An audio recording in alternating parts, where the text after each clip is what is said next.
ओम शांति। आज 9 फरवरी 2026 के सोमवार के मीठी मीठी मधुवन मुरली के बाप दादा के मधुर ईश्वरीय महावाक्य सुनते हैं। मीठे मीठे प्यारे प्यारे बाप दादा ने कहा, मीठे बच्चे, गरीब निवाज बाबा तुम्हें कोड़ी से हीरे जैसा बनाने आए हैं, तो तुम सदा उनकी श्रीमत पर चलो। मीठे बच्चे, गरीब निवाज बाबा तुम्हें कोड़ी से हीरे जैसा बनाने आए हैं, तो तुम सदा उनकी श्रीमत पर चलो। प्रश्न है, पहले पहले तुम्हें सभी को कौन सा एक गुह्य राज समझाना चाहिए? उत्तर है, बाप दादा का।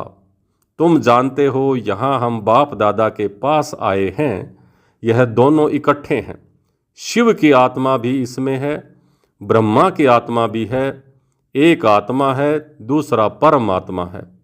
तो पहले पहले यह गुह्य राज सबको समझाओ कि यह बाप दादा इकट्ठे हैं। यह दादा भगवान नहीं है, मनुष्य भगवान होता नहीं। भगवान कहा जाता है निराकार को। वह बाप है, शांति धाम में रहने वाला।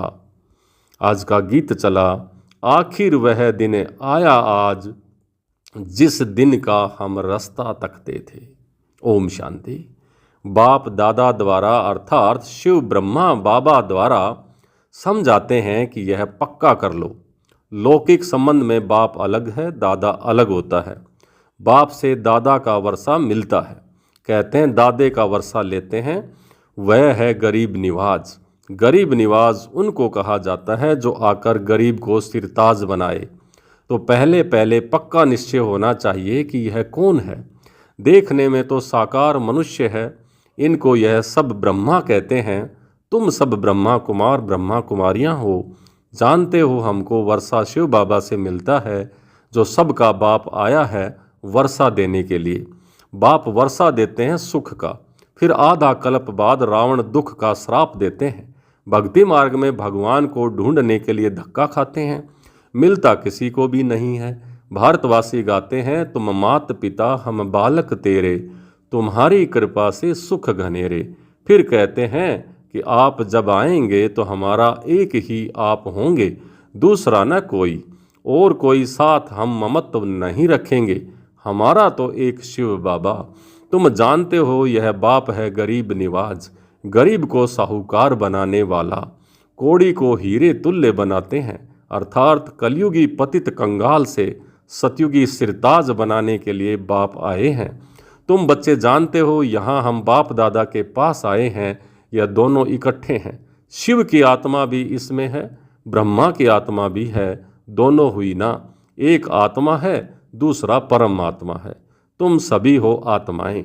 गाया जाता है, आत्माएं परमात्मा अलग रहे बहुत काल, अर्थात 5000 साल। पहले नंबर में मिलने वाले हो तुम आत्माएं, अर्थात जो आत्माएं हैं वह परमात्मा बाप से मिलती हैं, जिसके लिए ही पुकारते हैं, ओ गॉड फादर। तुम उनके बच्चे ठहरे। फादर से जरूर वर्षा मिलता है। बाप कहते हैं, भारत जो सिरताज था वो अभी कितना कंगाल बना है। अभी मैं फिर तुम बच्चों को सिरताज बनाने आया हूँ। तुम डबल सिरताज बनते हो। एक ताज होता है पवित्रता का, उसमें लाइट दिखाते हैं। दूसरा है रतन जड़ित ताज। तो पहले पहले यह गुह्य राज सबको समझाना है कि यह बाप दादा इकट्ठे हैं। यह दादा भगवान नहीं है, मनुष्य भगवान होता नहीं। भगवान कहा जाता है निराकार को। वह बाप है, शांति धाम में रहने वाला, जहाँ तुम सभी आत्माएं रहती हो, जिसको निर्वाण धाम अथवा वानप्रस्थ कहा जाता है। फिर तुम आत्माओं को शरीर धारण कर यहाँ पार्ट बजाना होता है। आधा कल्प सुख का पार्ट, आधा कल्प है दुख का पार्ट। जब दुख का अंत होता है तब बाप कहते हैं मैं आता हूँ। यह ड्रामा बना हुआ है। तुम बच्चे यहाँ आते हो भट्ठी में। यहाँ और कुछ बाहर का याद नहीं आना चाहिए। यहाँ है ही माता पिता और तुम बच्चे। और यहाँ शूद्र संप्रदाय नहीं है।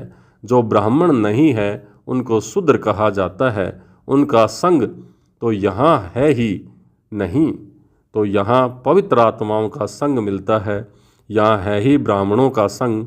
ब्राह्मण बच्चे जानते हैं कि शिव बाबा ब्रह्मा द्वारा हमको नरक से स्वर्ग की राजधानी का मालिक बनाने आए हैं। अब हम मालिक नहीं हैं, क्योंकि हम अभी पतित हैं। हम पावन थे, फिर 84 का चक्कर लगाए सतो रजो तमो में आए हैं। सीडी में 84 जन्मों का हिसाब लिखा हुआ है। बाप बैठकर बच्चों को समझाते हैं। जिन बच्चों से पहले पहले मिलते हैं, फिर उन्हों को ही पहले पहले सतयुग में आना है। तुमने 84 जन्म लिए हैं। रचता और रचना को सारी नॉलेज एक बाप के पास ही है।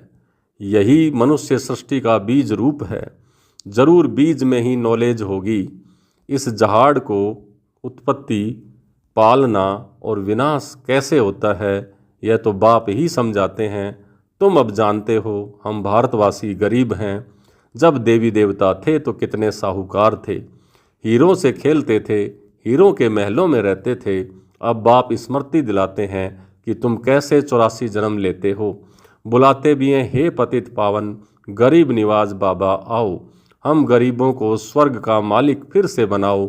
स्वर्ग में सुख घनेरे थे, अब दुख घनेरे हैं। बच्चे जानते हैं, इस समय सब पूरे पतित बन पड़े हैं। अभी कलयुग का अंत है, फिर सतयुग चाहिए। पहले भारत में एक आदि सनातन देवी देवता धर्म था, अब वह प्राय लोप हो गया है और सब अपने को हिंदू कहलाते हैं। इस समय क्रिश्चियन बहुत हो गए हैं, क्योंकि हिंदू धर्म वाले बहुत कन्वर्ट हो गए हैं। तुम देवी देवताओं का असल कर्म श्रेष्ठ था। तुम पवित्र प्रवृत्ति मार्ग वाले थे, अब रावण राज्य में पतित प्रवृत्ति मार्ग वाले बन गए हो, इसलिए दुखी हो। सतयुग को कहा जाता है शिवालय, शिव बाबा का स्थापन किया हुआ स्वर्ग। बाप कहते हैं, मैं आकर तुम बच्चों को शूद्र से ब्राह्मण बनाए, तुमको सूर्यवंशी चंद्रवंशी राजधानी का वर्षा देता हूँ। यह बाप दादा है, इनको भूलो मत।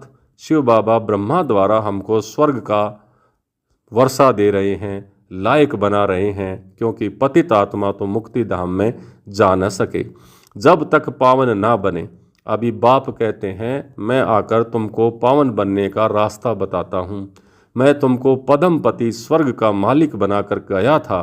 बरोबर तुमको स्मृति आई है कि हम स्वर्ग के मालिक थे। उस समय हम बहुत थोड़े थे, अभी तो कितने ढेर मनुष्य हैं।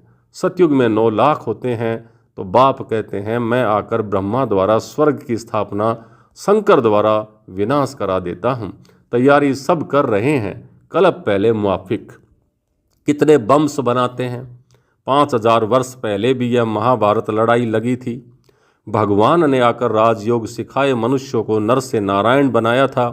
तो जरूर कलयुगी पुरानी दुनिया का विनाश होना चाहिए। सारे बम्भोर को आग लगेगी, नहीं तो विनाश कैसे हो। आजकल बॉम्ब्स में आग भी भरते हैं। मूसलाधार बरसात, अर्थक्वेक्स आदि सब होंगी, तब तो विनाश होगा। पुरानी दुनिया का विनाश और नई दुनिया की स्थापना होती है। ये है संगम युग। रावण राज्य मुर्दाबाद हो, फिर राम राज्य जिंदाबाद होता है। नई दुनिया में श्री कृष्ण का राज्य था। लक्ष्मी नारायण के बदले श्री कृष्ण का नाम ले लेते हैं, क्योंकि श्री कृष्ण है सुंदर, सबसे प्यारा बच्चा।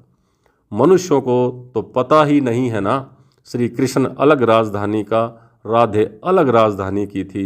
भारत सिरताज था, अभी कंगाल है। फिर बाप आकर सिरताज बनाते हैं। अब बाप कहते हैं, पवित्र बनो और मामेकम याद करो, तो तुम सतो प्रधान बन जाएंगे। फिर जो सर्विस कर आप समान बनाएंगे, वह ऊंचा पद पाएंगे, डबल सिरताज बनेंगे। सतयुग में राजा रानी और प्रजा सब पवित्र रहते हैं। अभी तो है ही प्रजा का प्रजा पर राज्य, दोनों ताज नहीं हैं। बाप कहते हैं, जब ऐसा हालत होती है तब मैं आता हूँ। अभी मैं तुम बच्चों को राजयोग सिखा रहा हूँ।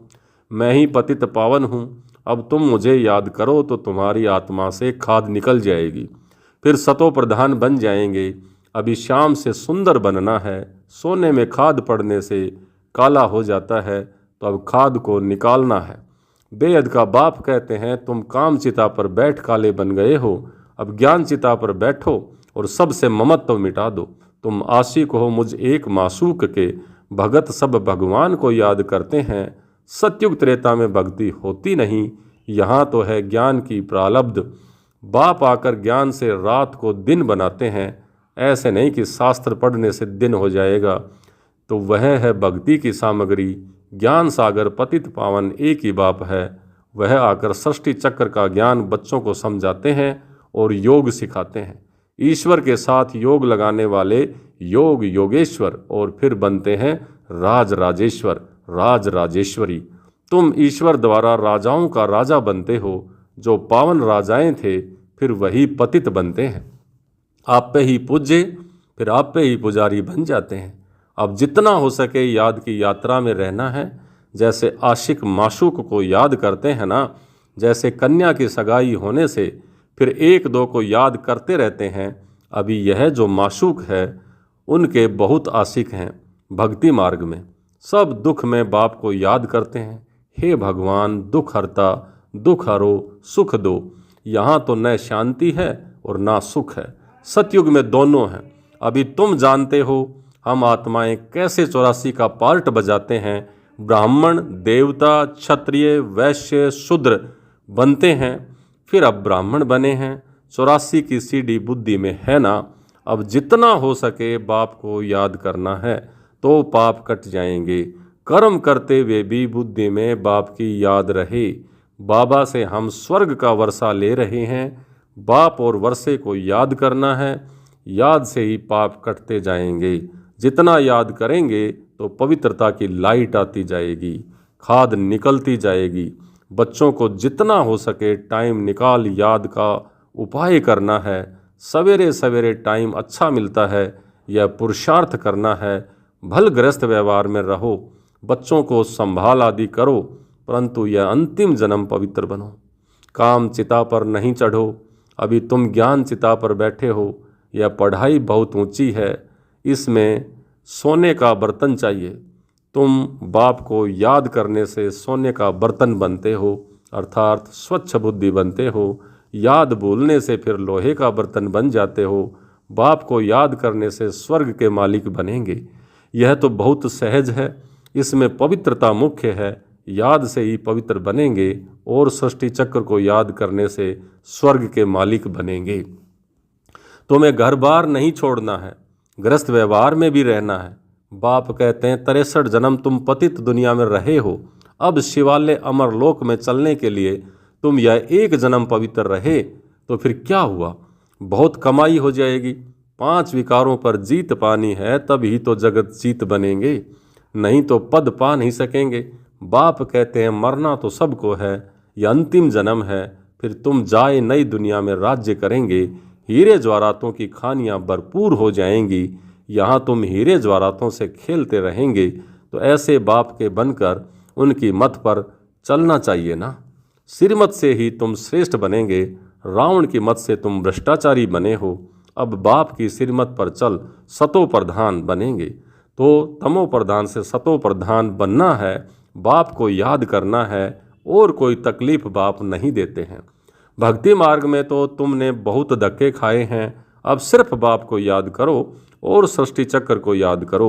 सब दर्शन चक्रधारी बनो तो तुम 21 जन्मों के लिए चक्रवर्ती राजा बन जाएंगे। अनेक बार तुमने राज्य लिया है और गंवाया है। आधा कल्प है सुख, आधा कल्प है दुख। बाप कहते हैं मैं कल्प कल्प संगम पर आता हूँ, तुमको सुख धाम का मालिक बनाता हूँ। अभी तुमको स्मृति आई है हम कैसे चक्कर लगाते हैं, यह चक्र बुद्धि में रखना है। बाप है ज्ञान का सागर, तुम यहाँ बेहद के बाप के सामने बैठे हो। ऊंचे से ऊंच भगवान प्रजापिता ब्रह्मा द्वारा तुमको वर्षा देते हैं। जो अब विनाश होने से पहले बाप को याद करो, पवित्र बनो, इसी में ही जन्म जन्मांतर की कमाई है। अच्छा, मीठे मीठे सिकली दे बच्चों प्रति मात पिता बाप दादा का याद प्यार और गुड मॉर्निंग। रूहानी बाप की रूहानी बच्चों को नमस्ते। हम रूहानी बच्चों की रूहानी बाप दादा को याद प्यार, गुड मॉर्निंग और नमस्ते। नमस्ते मीठे बाबा, बहुत बहुत शुक्रिया आपका। धारणा के लिए मुख्य सार। पहला, निरंतर बाप की याद में रहने के लिए बुद्धि को सोने का बर्तन बनाना है। कर्म करते भी बाप की याद में रहें, याद से ही पवित्रता की लाइट आएगी। दूसरा, मुरली कभी मिस नहीं करनी है। ड्रामा के राज को यथार्थ रीति समझना है। भट्ठी में कुछ भी बाहर का याद न आए। आज का वरदान, आपस में एक दो की विशेषता देखने और वर्णन करने वाले श्रेष्ठता संपन्न होली हंस भवै। आपस में एक दो की विशेषता देखने और वर्णन करने वाले श्रेष्ठता संपन्न होली हंस भवै। संगम युग पर हर बच्चे को नॉलेज द्वारा कोई न कोई विशेष गुण अवश्य प्राप्त है।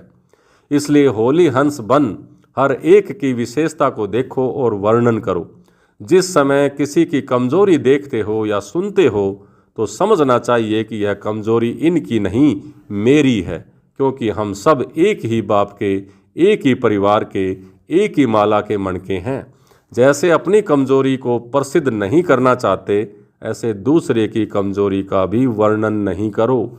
होली हंस माना विशेषताओं को ग्रहण करना और कमजोरियों को मिटाना।